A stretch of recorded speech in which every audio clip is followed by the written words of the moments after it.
dalam data sejarah Nabi Muhammad SAW, tidaklah peradaban dipikul kecuali oleh generasi muda.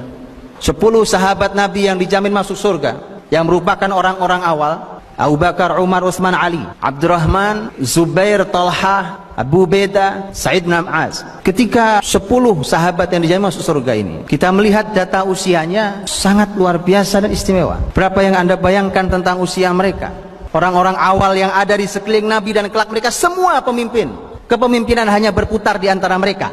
Bahkan ketika Umar meninggal, Umar menyerahkan kepemimpinan agar muslimin hanya memilih di antara mereka saja yang masih hidup. Bersama Nabi pertama kali mereka, yang usianya berkepala 3, hanya 3 orang: Abu Bakar, Utsman, Abdurrahman bin Auf.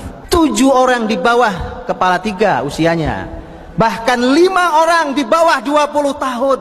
Jadi kalau hari ini para ayah mengabaikan anak-anaknya yang usia di bawah 20 tahun, Anda ditanya di hadapan Allah Subhanahu wa taala, an umrihi fima afna wa an syababihi fima abla. Anda tak akan pernah bisa menjawab pertanyaan ini di hadapan Allah. Anda berikan mereka permainan, gadget yang melalaikan, mereka habiskan waktunya malam harinya untuk kesia-siaan, bahkan naudzubillah untuk kemaksiatan.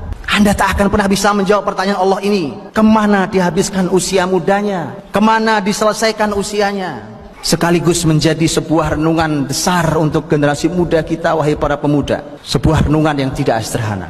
Karena ini khusus usia muda, usia ditanya oleh Allah Subhanahu wa taala. Khusus ditanya karena itulah usia kekuatan di antara 2 kelemahan. Karena hadirin dirahmati Allah, memperhatikan generasi muda, kalau kita benar perhatikan dan kita didik mereka, maka benar Anda telah memperhatikan dan mendidik sebuah kebangkitan peradaban.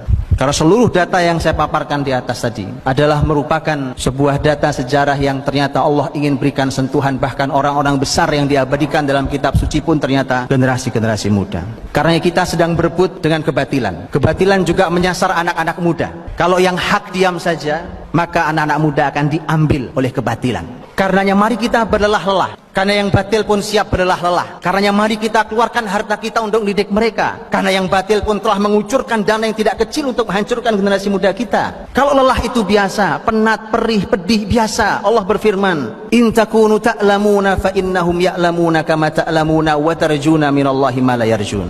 Kalau kalian sakit, penat, perih, pedih, sama. Mereka orang-orang kafir juga demikian. Bedanya kalian punya harapan di sisi Allah yang mereka tidak punya. Kita harus berani melakukan itu.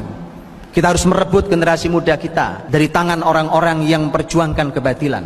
Karena di hadapan kita ada kebesaran Islam, dan kebesaran itu ada di pundak para pemuda kita.